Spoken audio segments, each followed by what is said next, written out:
afternoon, everyone. Welcome to our meeting this afternoon. It's a pleasure to have you all. My name is Margaret Wanja. I am a textile entrepreneur. That means I import textile fabric, mainly for suiting outfits. I'm a Strathmore alumni, as already said by Saulo.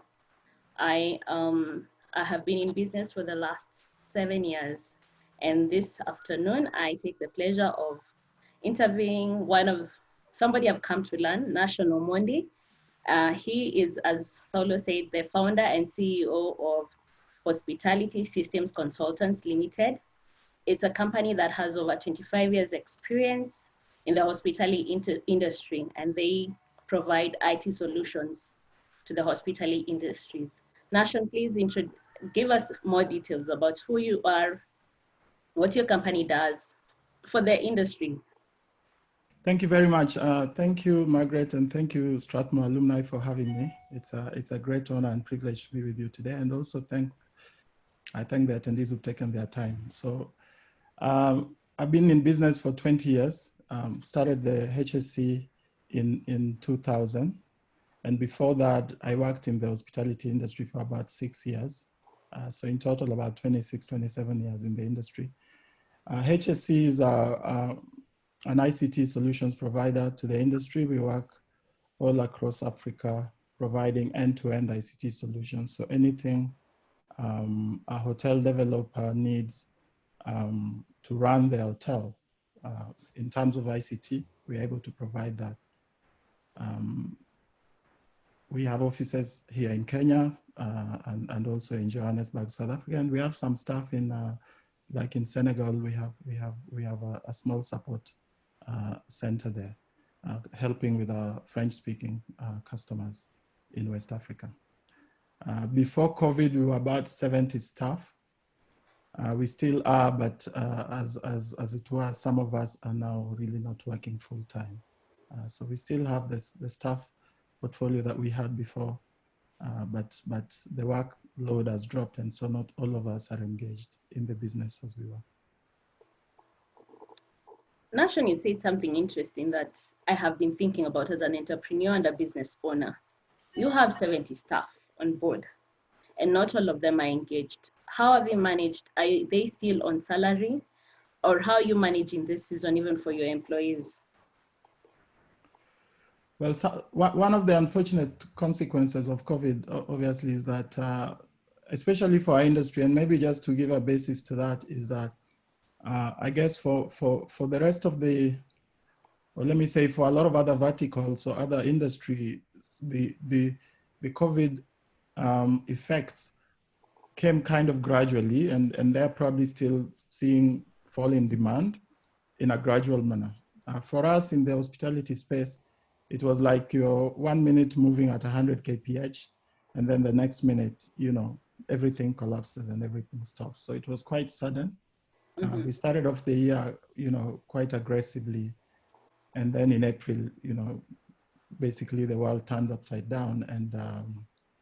And so, yeah, unfortunately, we had to send some staff on unpaid leave. This is quite common in our space. Most of the hotels, restaurants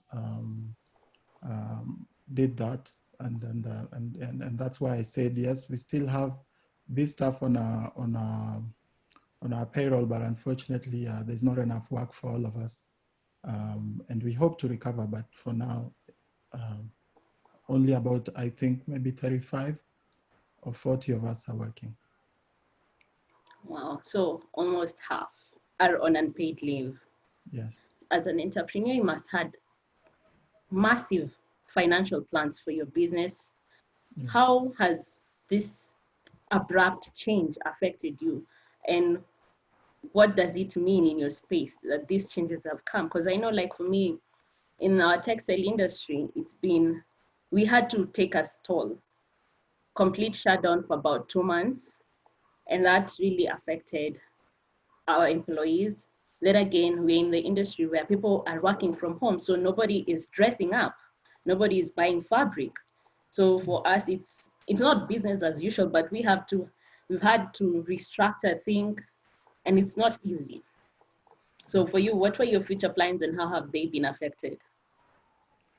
So we came into this year with a lot of hope and ambition. Last year, our company went through, I don't know if you know Stanford Seed, but this is an SME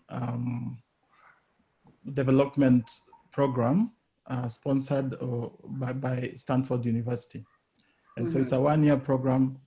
It targets SMEs in emerging markets or emerging countries. And the idea of the seed program is to help identify companies, small companies that can be helped to grow to scale, create jobs, and in this way contribute to the economic development of the countries in which they are domiciled. And so we've gone through this program the whole of last year, and the end result of the program is that you come up with a 5-year transformation plan. So this was going to be our first year of implementing that transformation plan, and it's a very aggressive plan. In our plan, we were going to triple the size of the business in 5 years, and so it was very ambitious. And you know, we started well. I think Q1, so from January to February, we were hitting all our numbers. I mean, January to March, end of March, we were on target on revenue, on profit, and you know, all the things that we measure to see our performance. And then, of course, when the crisis hit late March, and as I said before, our industry, it just stopped suddenly. So in April, our revenues dropped by half. And in May, it literally collapsed to you know, less than 10% what would have been the monthly average or the monthly target. So that's where we are in terms of, okay, business has stopped. And so we had to recalibrate and basically come up with a new plan. And that's what we are now executing. Okay. Yeah. So basically plans that were there have had to be changed, and now you're doing, and I would call it a 2020 working strategy. Yeah, so the idea really now is, so I think in the immediate fallout from the pandemic, it was more, it was quite visceral. It was quite, it was really about survival. I mean, you're fearing for your business, you're fearing for your future. Everything is collapsing around you. The whole day, all we got was one cancellation email of a contract or a delayed payment, or it was just, you know, constant bad news, you know, from morning till evening every day. And you know, no fault of our customers, because they were also just victims to this situation. And so you really can't push back, and you really can't, you can't blame them. And so you in a sense just have to accept what is happening. And so we put together a crisis team. We focused a lot on cost cutting. We focused a lot on cash preservation, looking at where we could raise cash to make sure that we had cash to, you know, because not a lot of cash would be coming through normal business trading. So we would have to probably rely on our cash reserves and you know, we looked at loan moratoriums negotiated with our banks who could allow us to stop maybe servicing some loans.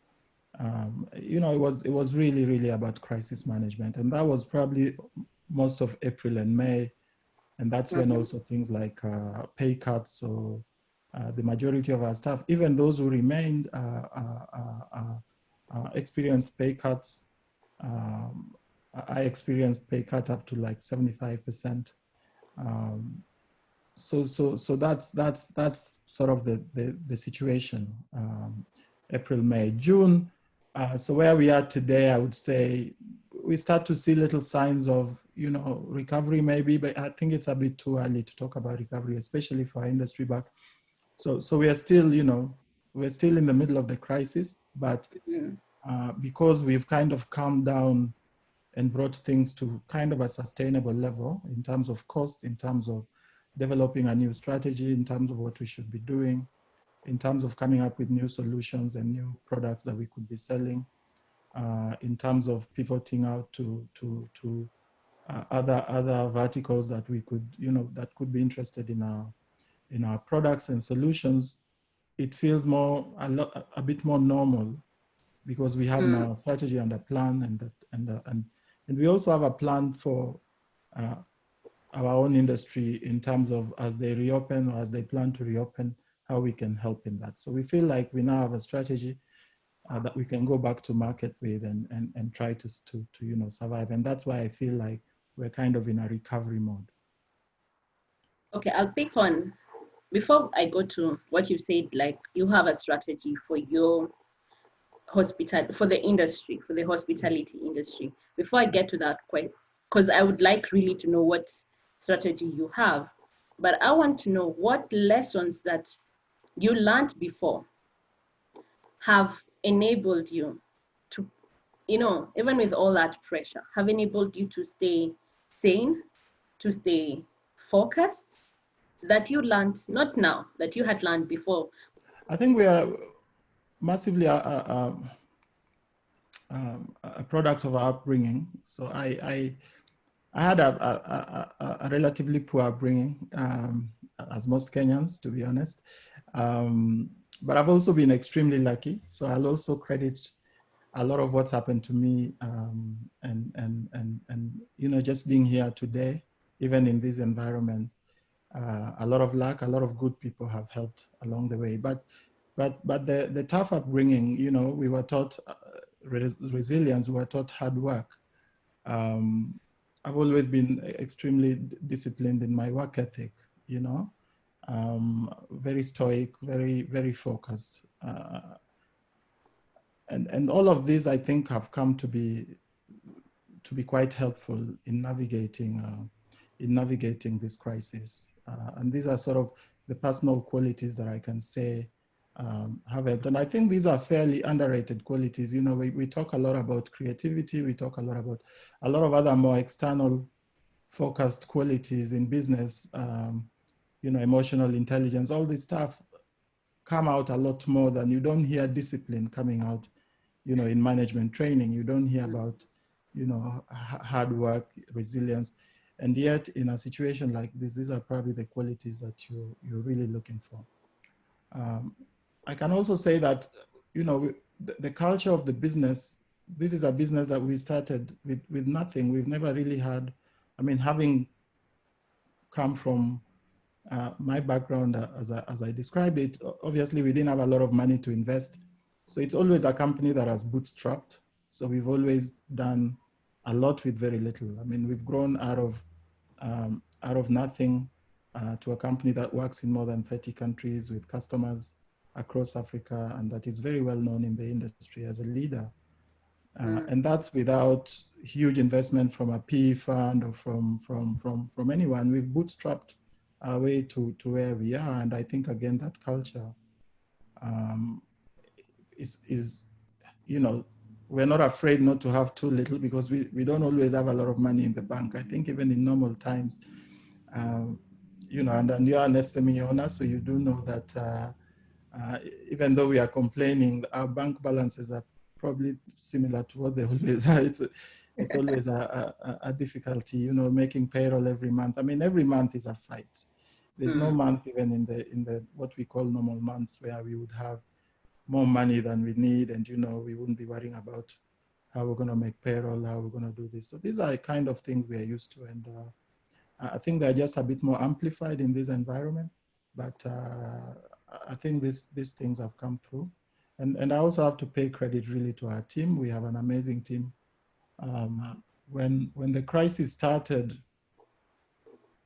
people, I think, they say people are made for moments, and I think a lot of our staff have really embraced this moment. People you didn't expect maybe to do so have done, have shown great leadership. People are working. I can work, say, till 9 p.m. and think, okay, when I wake up in the morning, I'll have a clean inbox, and I wake up in the morning and I have 30, 40 emails. And, you've got people working till 4 a.m., because the whole day they were busy, and when they come home at night, they want to clear their, so we've seen just staff standing up and just showing amazing resilience, amazing leadership, amazing commitment. And they do this in an environment where you're paying them less. Some of them, you're paying them half what they were earning before. And so they're doing more with less. And I couldn't be more proud of the team, and more proud of just the spirit that has come through. And I think these are these are the things that are seeing us through. You've actually mentioned something that I've been thinking, that there's no management school that will ever teach an entrepreneur to prepare for such things. And discipline is the biggest, I think for me, one thing that I had to learn early as an entrepreneur, even when I began, was discipline. That I had to be the leader. I had to show the way and show what I expected from my employees. I had to be that. As a country, I think as a business owner, what has over the years really hit me has been maybe election period, that uncertainty after just elections. I always thought was what taught me how to always come back. And being in importation 2 years ago, I think that's when we really had it as an importer. The environment was really tough. And I have seen people overcome that period where taxes were increased, government importation became difficult because of the new government rules. And we were just about to get used to, toughening up. You've already toughened up and now you're ready, you're feeling strong and ready to handle this thing. And then this thing happens, then the pandemic happened, and you're like, okay, now whatever I've been learning for the last 2 years, gotta take me through this. And as I said, resilience and discipline, which is attributes of an entrepreneur through and through, throughout. How are you advising your clients after this period, post-COVID, post the pandemic? Yes. What? Well, I think it's early to talk about post. I know people are very anxious and ready to go back to normal. Unfortunately, actually, the pandemic globally, the numbers are still rising. Some of these messages need to come through because really we are probably at the start of the pandemic. I don't think we're in the middle, and neither do I think we're approaching the end. And I think perhaps the messaging needs to be more clear around this, because if you look at the WHO numbers, globally the numbers are rising and not going downwards. So what's happening, of course, is the pandemic is shifting from either country to country or region to region, but in reality, the numbers are still rising. So to me, we are really at the early stage of the pandemic. And I think that's an important mindset to hold for us who are leaders in our businesses or in the community, and to advise, to advise our audiences correctly, because the pandemics last for years. They're not, there's no magic bullet to solve them.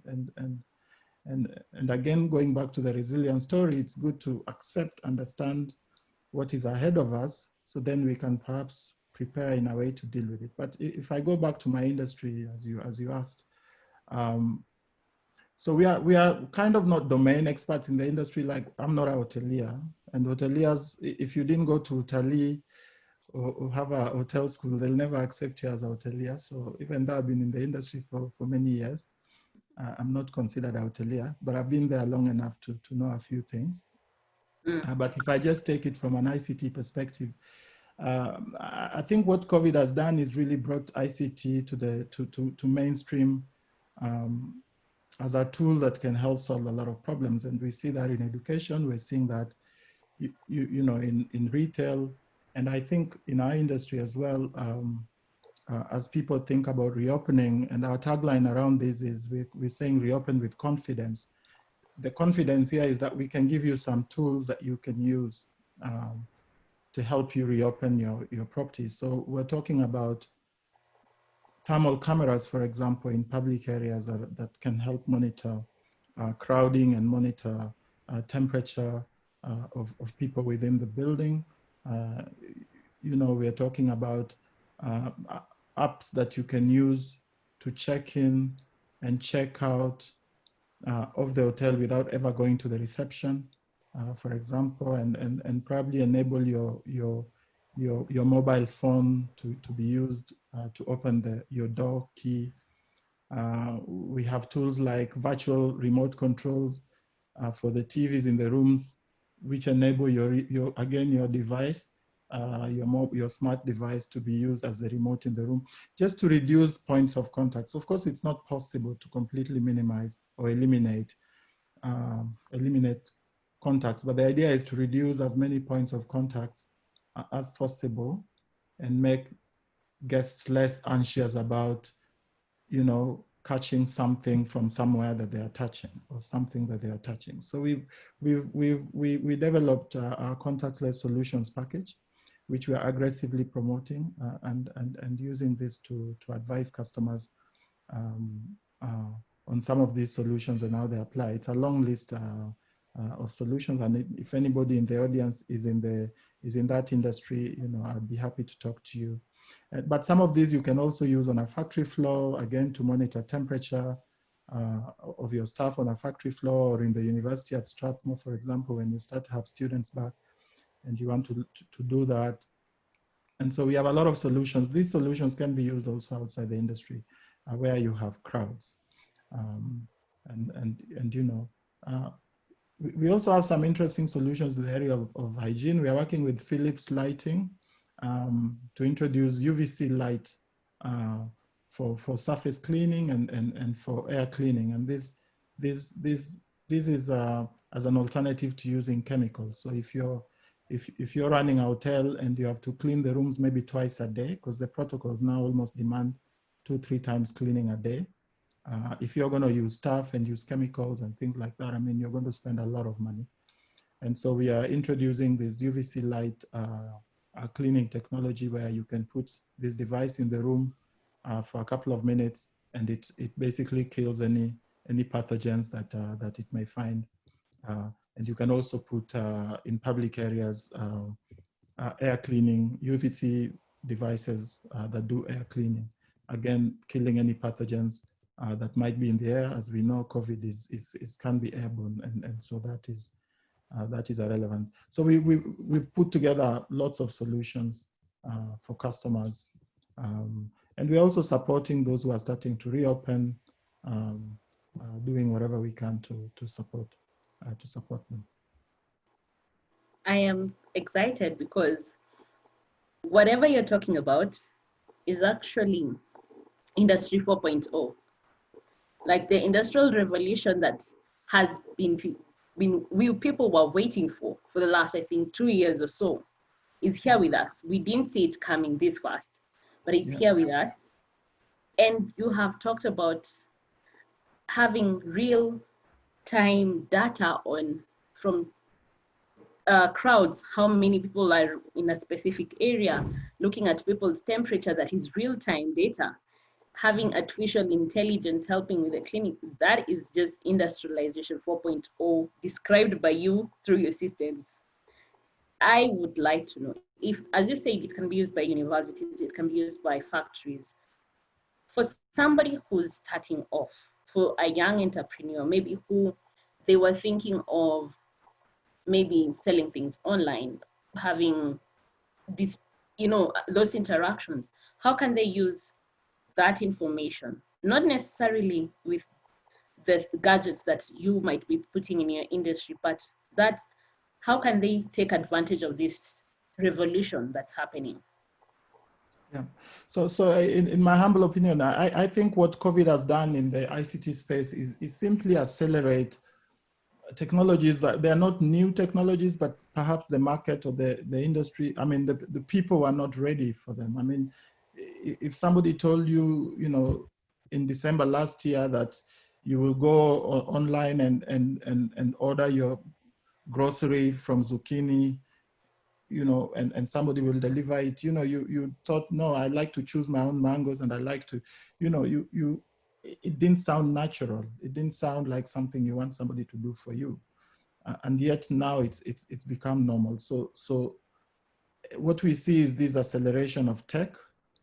And that is what now young people who I think, again, are predisposed to tech. And I'm hoping you're talking about maybe tech entrepreneurs here. And they should take advantage of that because, I started an e-learning business. One of my first ventures when I started business was around, I think, 2005, I started an e-learning business. and it just wasn't ready. It was just not the time. So the e-learning, for example, that we're using now at home and teaching our kids, it's been around. It just wasn't accepted. And people just didn't agree that you could do learning like this. And yet today, this is the primary way that people are learning. And I don't think this is a fad. And one of the things entrepreneurs, of course, have to watch out for in this space that we are going through, what is a fad that will fade away post-COVID and what sticks? You know, so what are the trends that will stick? And those are the trends that you want to invest in, because those are the trends that are causing opportunity for investment. So you have to be very careful that you're not just picking a fad that people, I'm trying to think of an example of what could be a fad that's COVID related. Maybe somebody in the audience might be able to, but really you need to be careful that, you know, what is just fashionable to do, and what is a trend that can stick. And I think e-learning as a trend will stick. I think e-commerce as a trend will stick. I think, you know, these are areas that one can now, you know, e-medicine will stick because people are seeing the value that this, and the time that these things save them, the money that these things save them, or these technologies save them. And so it'll be ridiculous to go back to the normal, you know, because you've now experienced something better. Yeah, so in that context of Industry 4.0, there's a lot that's happening. We need to, tech entrepreneurs need to see which trends will stick around and invest in those trends and you know, push them. I don't know if that. I think for me, it really helps. And I'll take back something I listened to a while back from Strathmore Business School. They had a human resource kind of webinar, and the people said, we will be looking at purple people who are not only tech savvy, like business people who are not only tech savvy, but also are business wise, that you are incorporating technology into your business as we go forward. As you say, the examples of e-commerce, e-learning, they have been there, but people weren't really taking them up. Somebody has asked, is your company a profit enterprise or a social enterprise? Okay, we've always been a profit enterprise. Yeah, but we're not a social enterprise. We are for-profit private company. I have my own personal opinions about social enterprise.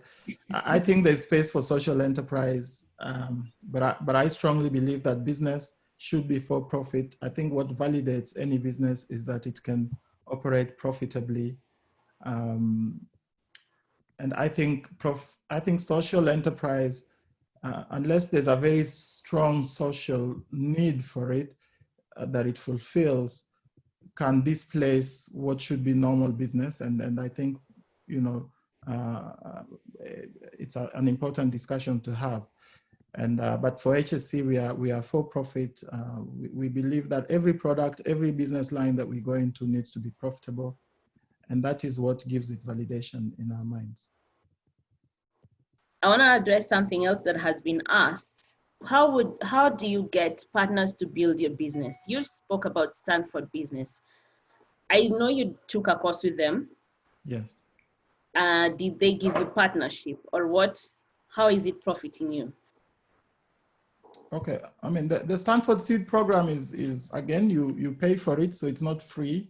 Mm-hmm. You have to apply. It's not, so because they have a very strong agenda in terms of what they want the program to achieve, and the program arose out of a benefit or an investment by a philanthropist, the companies that they choose to go through the program have to fulfill a certain criteria.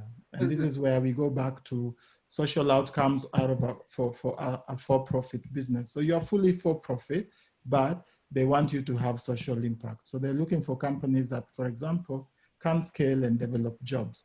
So yes, you're making money, but you're creating jobs.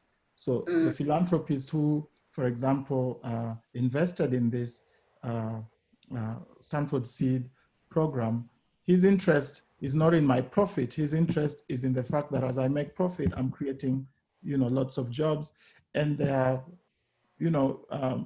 externalities coming out of that then lift the economy. So I don't think there's a contradiction in for-profit and then the social outcomes. I mean, to me, in a business, you have internal partners. I mean, your staff are essentially your partners in the business. If you have other shareholders, they're your partners in terms of financing the business. You need, on the finance side, you need the banks that you work with. And then I think very important is your customers. And then, of course, the people who supply you, so your supply chain partners. Yeah, and sometimes if you're not developing your own products, then you're also sourcing products from the developers of those products. So like at HSC, we don't have a internal development unit. So everything that we sell is sourced from a partner, either locally or overseas.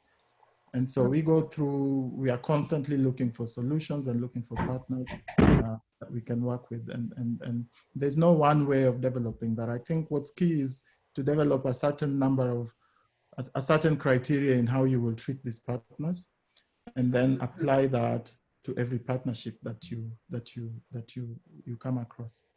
So basically, your advice is right now the people who are helping you in the business environment are your greatest partners.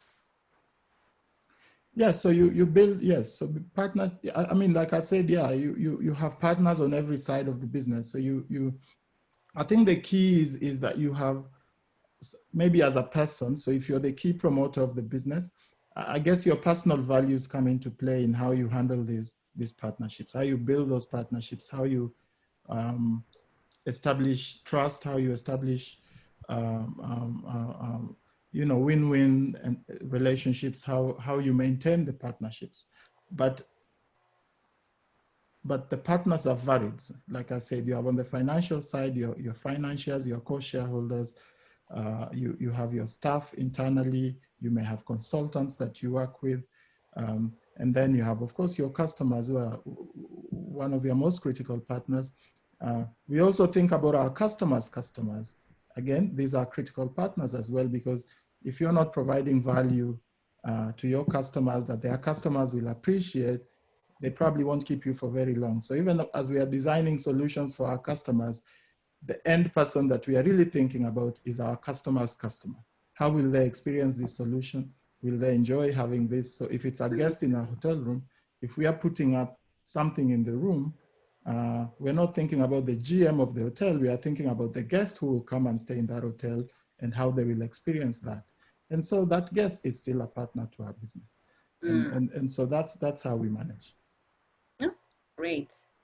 For you, what lessons have you learned as Nashon Omondi, as CEO of HSC? What lessons have you learned? So again, we're in the early days, as I said, but some of the lessons, and I know you don't like the sound of that, but as an entrepreneur, I am hoping we're not at the beginning. I am hoping we are almost over. Yeah, and the reason I'm saying this is one of my first lessons was acceptance, and I'm accepting this, that you have to accept the situation. Yeah, a lot of the suffering that we face as human beings, and not just in this environment, but in a lot of the challenges that we go through, is just a lack of acceptance of what is happening, what is not in your control, And so I think acceptance is a big part of it, and I've learned to accept. I've learned to accept the pandemic. Initially, I couldn't believe that 20 years of work and everything that we had done and all those things, and I was like, what kind of nonsense is this, but I've accepted that the pandemic is here and it is happening and it is affecting us, and it's affecting us in ways that we don't like. But I think with that acceptance, you stop resisting, and then you can pivot that energy that you're using in resisting, you can then focus it on finding solutions. Yes. Something else that has helped me a lot is just to focus on the present, focus on today, one day at a time. You know, instead of worrying about when the pandemic will end, or when will the, you know, when will they find the vaccine, or when will they, you know, I mean, I'm not involved in the vaccine business. I have no idea, and worrying about it is not going to help me. I mean, I can read about it out of interest, but there are people who are really, really worried about it and who are really working hard on it. For me, what should I be focusing on today? What should I be doing?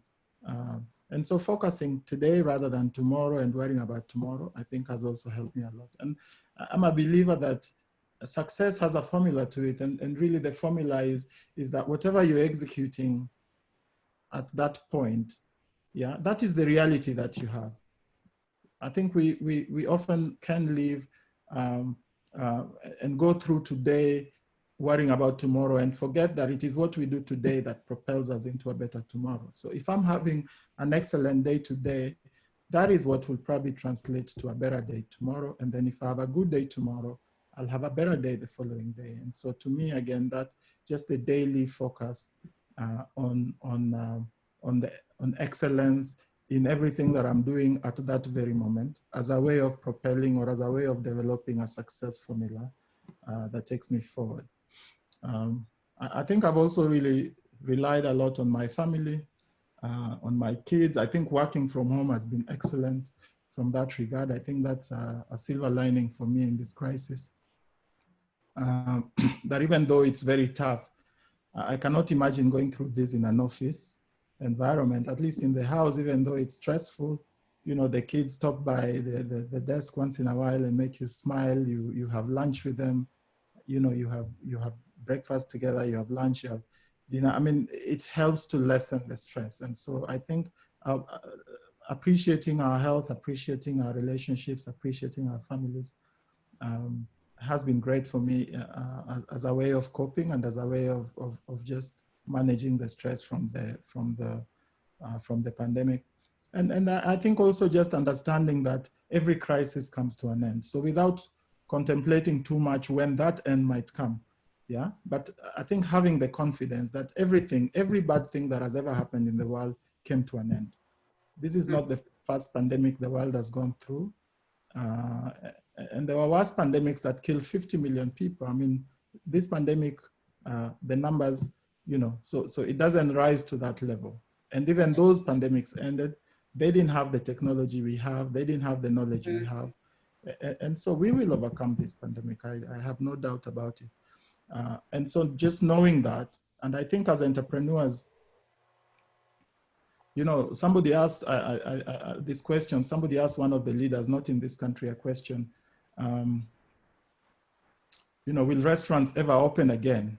And this leader said, yes, they will reopen just with new owners, which was, you know, very callous, but probably true if you don't survive the pandemic. If you don't get to the end of it, it's somebody else who's going to own your business. Either a bank is going to own your business, or you're going to have to sell it to someone else because you can't keep. So keeping your head, keeping the discipline, keeping the focus so that you can get through and take advantage of the opportunities that obviously still lie ahead. I mean, that's what we are living for. So understanding that the crisis will come to an end, and then focusing that you will be there when it comes to an end. And then you'll be able then to take advantage of whatever opportunities will arise from it. So we focus on today and put our excellence and energies in becoming good today and being positive even in this environment. And that makes me, I'd like you to answer something that has been asked by Mweke. He's asking, is it advisable to start a business in such an environment? So that's a good question. And it's something I've been pondering a lot, but again, my reading on this is a lot of very smart people recommend that you should start a business in a recession. And I think there are many good reasons for that. I think the most obvious is that if your business can thrive in a recession, or at least do well or be validated in a recession, most likely it will thrive in a boom time. I think starting with little helps you to be very disciplined, helps you to make the right choices. So if you have a lot of money, if I gave you, 100 million shillings today to start your business, you probably go get a big office, hire a lot of staff, probably buy yourself a car, and just do a lot of things that contribute almost nothing to that new business. Yeah. And so I think starting small, starting in a difficult space gives you the discipline and the focus, and you know, you go bare bones, which you need, because you don't want to invest a lot of money in a business that you don't know if it will succeed. So why put in 100 million before you know that this idea will work? So you should invest very little, push for profitability, quick validation, and then now invest for scale. Yes. So before the scaling and before the huge investment in scaling, get the idea validated with a small kind of minimal environment. And I think investing in a recession offers that kind of, and I think there's research to back this up. So probably not in this country, but if whoever asked the question, if you could, if you can check on this, I think there's research from probably some US universities that back the sentiment that businesses started in a recession do better long-term than businesses started in a boom environment. What you've said is really important, that if you start small, you are able to grow, you're able to discipline yourself, and you always want to work towards becoming better. You always want to push yourself. And looking at the situation where many people are finding themselves in a point where maybe they are either losing their jobs or being, you know, just finding yourself where you're experiencing pay cuts. These people need to look of a way to, as you said, what cash preservation methods. And those are the key things, that how am I preserving the little money I had, as well as how am I looking for ways to grow that money. I would ask you also, being in the IT environment and seeing all these online business opportunities, do you think there's some online business opportunities that are good, let's say for the students or young graduates who are maybe hadn't gotten to get to employment, but yet they feel they need to put to work, feel they need to generate income? Do you think there are online business opportunities for them at this point in time? Yes, I think that there are. Of course, with every business idea, there's challenges. But I think, as we said earlier, we have this acceleration of tech adoption in different spaces. So anything online is a lot more relevant today because people are experiencing it already. And obviously it's easier. It's a more difficult task to, you know, it would have been a more difficult task to start e-learning as a venture last year than it is today, because today, not only is it solving a problem that people have, but they've probably seen somebody else experiencing it if for example, they haven't. I also think, for example, in e-learning, I mean, there are different standards of e-learning. So what we are calling e-learning, I mean, I have my own kids, for example, studying at home. They are lucky to go to a fairly good school, and they have an excellent e-learning platform. I mean, they are learning pretty much like they would, not exactly like they would learn at school, but it's quite acceptable. And then I have seen kids trying to learn on WhatsApp, and I've seen, you know, so a teacher, for example, just sending you assignments on WhatsApp, you know, it's a form of e-learning, but it just underscores the need, you know, for young people, for example, to come in and create learning management systems that kids in public schools can use. I mean, again, we sit in our homes now, and a lot of our kids are studying, but the reality is that 95%, if not more, of the kids in this country are not studying, and across the continent are not studying. I mean, they just go out and play. Last week, you read about the cases of these girls in Ukambani and all of that. It's because they are not learning and they're idle, and this is what's happening. So it's a tragedy. And of course, tech can solve this now. That's obviously a very big problem, and I'm not saying that, you know, but they can start one village at a time, commit 20 years of their life to this, and they probably, you know, solve this problem. But and so all of these are problems that technology can solve. And I think education is a huge opportunity that people coming together and trying to figure out, especially for public school children, you know, is definitely worth looking at. And it's, I mean, to date, I don't see any particular plan from the government in how we will reopen the schools and what will happen. And this is a big problem. And I think in some way, tech can solve this problem. You have payments. Every time somebody gives me cash right now, I think twice. Do I want to, I mean, it's my own money, you're giving me change, but I'm almost like, I want to tell you, just keep it, because, you know, I'm not sure how many hands it's gone through. And so payments is huge. You know, nobody wants to carry cash. Even when you give me a credit card machine to put my PIN, I still feel vulnerable. I'd much rather flash my phone and pay and just go without touching your devices. And I'm just touching my device. So payments, anything that can automate payments, you've got people experimenting with supermarkets that don't have any checkout counters, which means that, you know, as I pick devices using various technologies, I can get identified and my account be charged even without going to a checkout counter. We don't have to do it at that level, but we can do something around payments to make it less cash oriented and reduce the exposure that might come to people around cash. And every sector that you look at, there's opportunities like this. So, you know, what COVID has done, as I said before, is accelerated these technologies.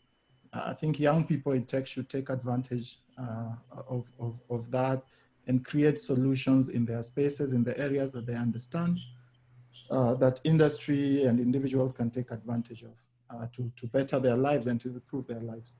You talked about cashless payments. You talked about education system. How about agribusiness and agri-tech? Yeah. We will always need food. And yes, we can order from Chini, but the farmer, how can we help him? What solutions can we provide for that environment? Yeah. I mean, I'm not an expert in every space, and so I'm just talking about some ideas that I have read about. But I believe that, you know, you're seeing a lot of buying and selling platforms that are sort of helping to aggregate supplies from the farmer side and then manage distribution to the consumers. And we have a few successful cases. I forget Peter Njonjo's company's name, but there are some very successful cases already. And I don't think you have to do it at Peter Njonjo's scale, you know, but you can do it, I think, yeah, Twigger. You can do it at a smaller scale that doesn't need billions and billions of shillings of investment. And so in agriculture, I think there's that. But I think what this has also shown us is that not everything is tech. I think if you talk about agriculture, and for me as an individual, you know, when I was thinking that my business could collapse, the one thing I could think about doing is that, you know, I go back and do some farming. And all of us, luckily in this country, just about everybody has some small shamba, you know, somewhere. And so this is a resource that we have that we can all take part in. And perhaps more of us need to think about, you know, going back. And what we've also seen that even in a pandemic, people will stop doing everything else, but they want to eat, you know? Yes. And so you know, this is something that there'll always be demand for your food. And so you can either be involved in the distribution, in the buying and the selling, or you can become an agriculturalist yourself. And within that, there's technology. Yes, if we can apply, if you look at our agriculture, the reason why the yields are so poor and the farmers are so poor generally is because there's very little application of technology. And again, technology here is not to mean that the farmer has this supercomputer in their backyard that's running the whole farm. It could just be an affordable greenhouse. It could be just technology is technology. It doesn't have to be, you know, computer driven. And you know, so young people again can source simple technology that can be applied inexpensively in the rural areas that, can help improve yields and help improve farmers' livelihoods, or their own livelihoods if they're going to that as a business. So we also have to demystify technology and not just make it all about computers. I think anything that helps us do something better than we're doing it before is technology, and we should embrace it and adopt it. And so in agriculture, maybe we don't need to start, doing high-tech agriculture like they do in Israel. I think we have much bigger issues to solve even before we get to that point. And it could just be simple adoption of greenhouses and using simple irrigation methods that can work, and then running those farms as businesses. You keep a book of accounts, you track, your inputs, your outputs, and all of these things. And we'll see some results. So I think there's opportunity everywhere. Yeah. But we're also seeing, people in the arts, I'm seeing DJs playing to audiences online. We are seeing people doing exercising online and making that a business, and people are subscribing to it. I mean, there's in every space you look, people have accepted that instead of having a personal trainer, for example, my trainer can be online and I can still exercise at home with my trainer. So if you're in that space, figure out how you can take your business online if you are, in the fitness business. The one industry that's hugely disrupted by technology is apparel. I mean, and you're seeing one apparel company after another closing. And it's not that people are not buying clothes, it's just that they're buying it online. And so you just got to figure out, how can I make these people comfortable to still buy this fabric without touching it? Or do you want to send them little samples that they can touch at home and then they can order? You just got to figure it out and see how you can still do it. Because if you look elsewhere, people are not going to the malls to buy clothes, but they are still buying clothes. And all the mall-based clothing retailers are closing left, right, and center. Every day we read about another one closing. And so, yeah, how do you sell online? If you don't have an online strategy, your business is going backwards. Yeah, as you said at the beginning, I feel this thing has me thinking as a business person in ways I have never thought I needed to think. Yeah. And as you said, the example you've given, if I need to send my customer small samples, that is a strategy we are also looking into. How do I make it for the goods we might be importing, maybe at the end of the year, because not now, no importation will be happening right now at the end of the year. Before I order, can I have my customers' input so that I don't order something that will not be good for them, that will not be, okay in terms of, if I bring in bulk and I have to send it out to them online, I need for them to have approved it before I put it up. That's what I'm feeling. We proceed. Donnell Omondi has asked, what is the biggest struggle in running a business during this pandemic? Gosh, that's a tough question, but I think it's staying focused. It's not despairing, because the bad news has been like constant, and that has not stopped. Even as we are laughing and smiling here, I mean, it's a public talk, so obviously we can't share everything, but the reality is that it's extremely difficult managing at the moment, making payments, making payroll, paying suppliers on time.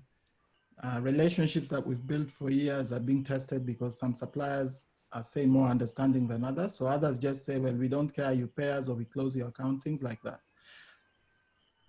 I think that part has probably been the most difficult.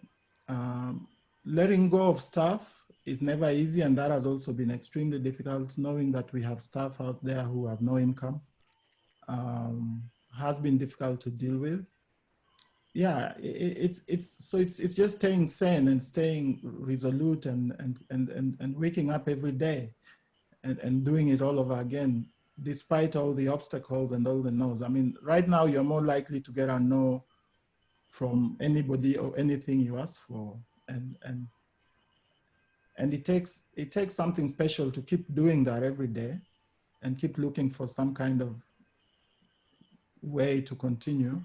Rose comment is asking, do you think it's wise for the government to reopen schools in September? So I mean, again, I'm not a domain expert for schools and education. And I'm not a health expert. So obviously, I mean, whatever I share is just personal. Yeah. And this is just based on my own reading, is we see a lot of countries attempting to open schools and closing them right back. So I think it's a massively challenging idea. I hope they are researching and really reading deeply about this and trying to figure that out. I saw yesterday the education minister talking about something, the challenges around social distancing in schools and all. This is huge, and it's going to test everything that they have to be able to do this. I hope that they're really doing serious planning around this. It's not something that will be done on a fluke. Otherwise, they'll do it for a week. I mean, countries like Korea has tried and closed, and these are countries that do things on another level. So it tells you the challenge around it. And I think the key really is the government should really be looking closely at what other countries have done, what has worked, what has not worked, and then try to apply that here, because this is a huge challenge. The numbers are huge. Even before COVID, we had overcrowding in classrooms, for example. You know, already our kids were, you know, we're having 50, 60 kids in one classroom. You know, so how do you, you know, what do you do without, we're not building new classrooms?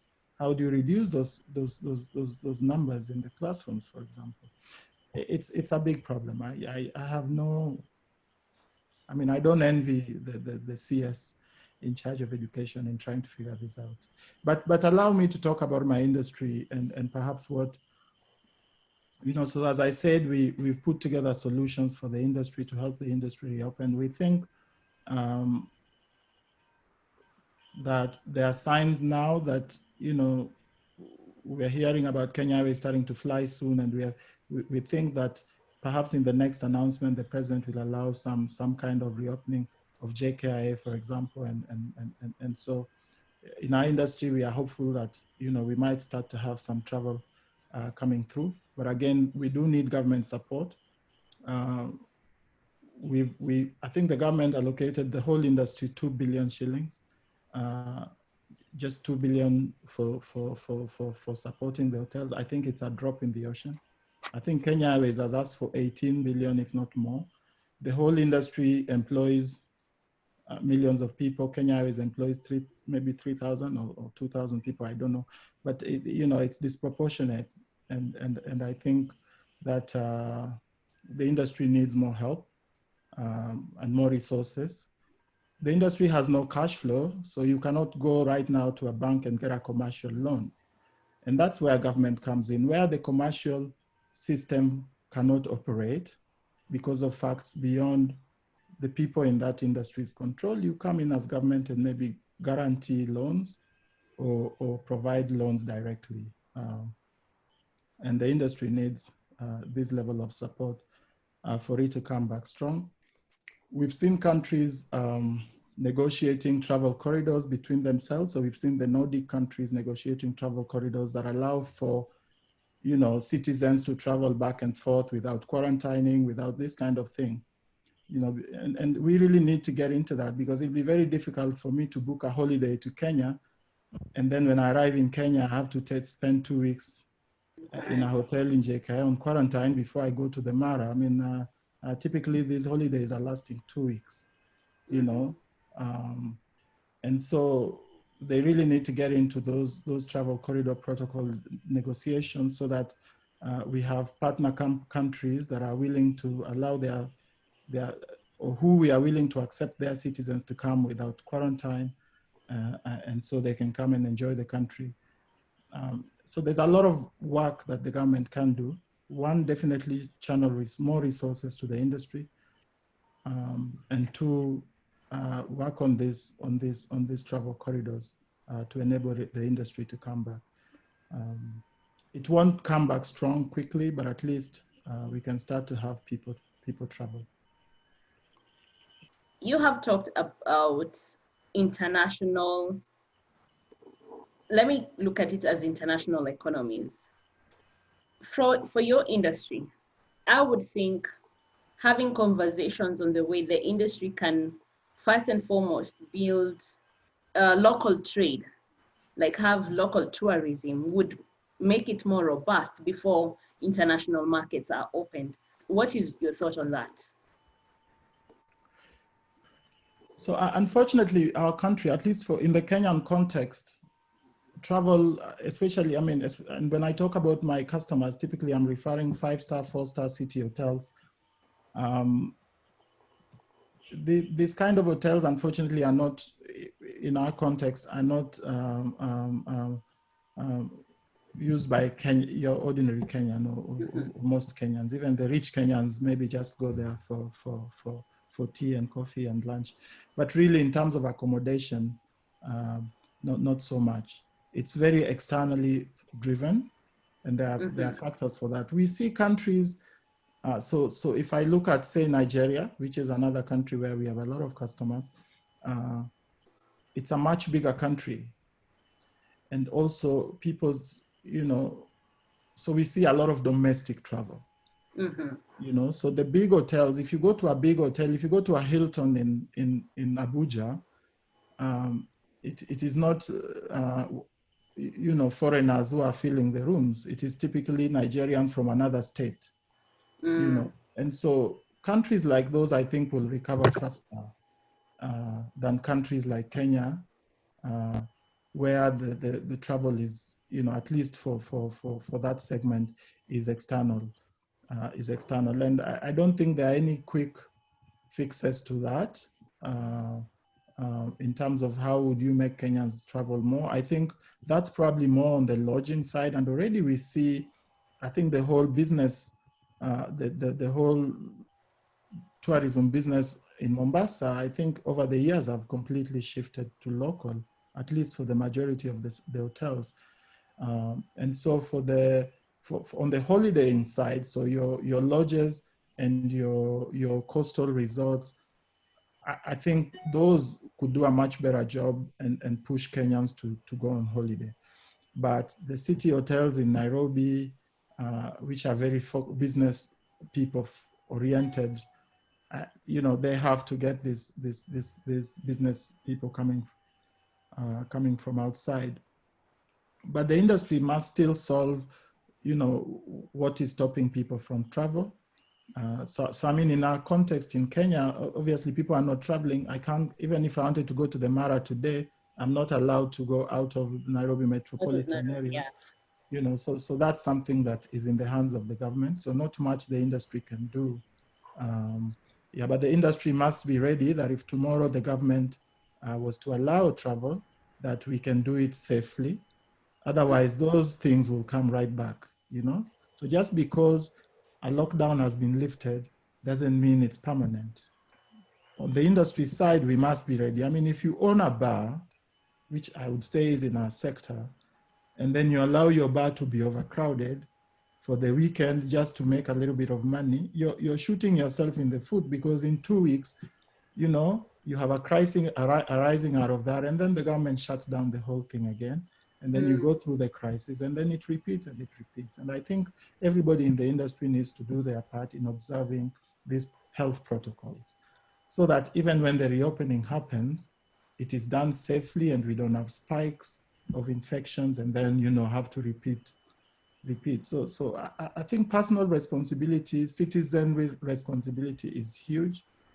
We've seen countries where citizens are responsible and citizens listen to government and things like that do better than citizens in countries where, indiscipline is a problem. And I'm not going to rate Kenya. I'll leave that to the audience to rate where they think the country lies. But I'm concerned, obviously, about our ability to follow instructions, and our short-sightedness, because we don't see that if I own a bar or a restaurant and I allow this thing, it will come back to bite me when another lockdown is announced. Yeah. I think all of us need to do our part in managing. And the pandemic is not the government's problem. The government obviously is the agency charged with solving all our problems, yes, but you know, it is our problem as a human being. It is something trying to kill you as a person, as you. Yeah. Yeah, there's no entity called the government anyway that the pandemic can kill. It is just killing individuals. And so if all of us act responsibly as individuals, you solve the wider society problem then of what happens with the pandemic. Thank you, Nashon. I would ask you for your closing remarks. Thank you to everyone who's participated, everyone who's asked a question. I am so glad that you joined us this afternoon. And even as Nashon prepares his closing remarks, from me, I will say I have learned a lot from you. Thank you for indulging me. I know so many have. I can see the comments on the chat. Many people have appreciated your story and your insights on the several things we've discussed. So your closing remarks. Thank you, Margaret. I don't really have a lot to say. I think I'll go back to just remember everything that we have lost can be replaced. We cannot replace lives. So your life, you know, your parents, your kids, your colleagues, your neighbors. So let's act responsibly. Let's follow the health protocols. And let's try and get to the end of this pandemic while you're alive, so you can then recover whatever it is that you have lost. And again, let me also say thank you to those who were able to join. I hope we made it worth your while. And again, thank you, Strathmore Alumni Association, for having me.